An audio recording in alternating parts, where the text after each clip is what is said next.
A few months ago, their love for each other blew up across the internet, especially on Reddit and Twitter. There are reasons on why people like this game, obviously. The two reasons are you like Ashley and Andrew, or you like Ashley and Andrew. But the story isn't that good, right? I mean, the gameplay is mainly finding tomato cans in your garbage pile or chopping up your neighbor and then eating him.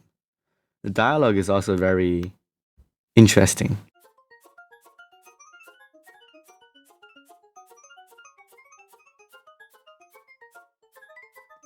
And a lot of people on the internet finds it just as a game, which wants you to be pissed off at it, which is understandable. For people who actually played the game and approached the game from a respectful, open-minded view, people who didn't listen to Twitter and can think with their own mind, here's the reason why you like the story just so damn much.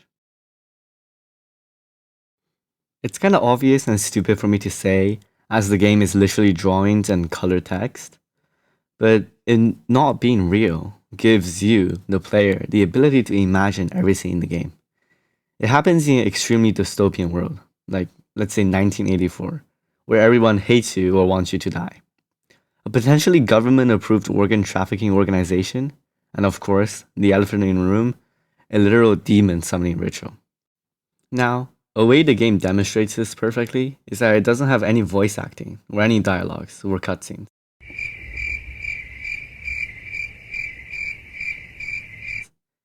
It does this for you to make you to be able to create an Ashley and Andrew in your own mind. You can customize how they sound.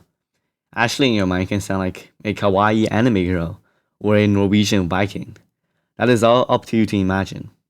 The game also lets you to think about what actually happened, lets you to create series on your own. It doesn't give you the answer straight away and allows you to figure out and create the desire for you to want to investigate into the story more, letting you alone sympathize with the characters. At the start, we were never told about what happened to their parents. In fact, the only interaction we saw between the parents and the kids were when Ashley saw her mother leave and tell her to never call her again.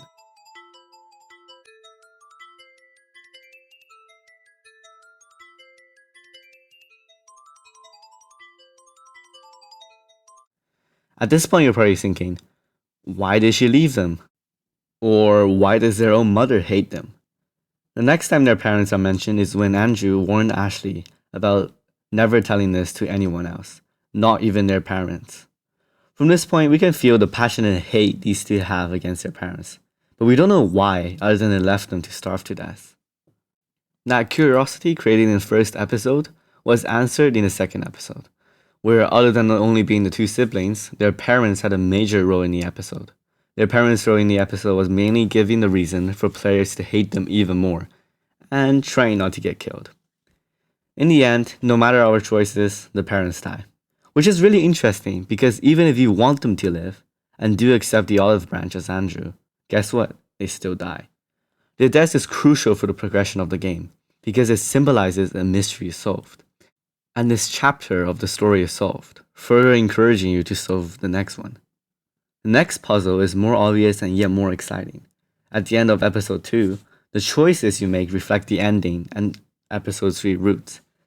It's split between burial and decay. Burial, showing that during episode 2, Ashley learned to trust Andrew, and Andrew showed Ashley that he can love Ashley unconditionally without manipulation. While in decay, it shows the opposite. You can choose between Ashley not trusting Andrew, or if Ashley do not trust Andrew, you can choose to betray Ashley and accept the olive branch from your parents as Andrew. In the burial ending, we can see in the vision the demon gave Ashley, Ashley and Andrew have a great time together.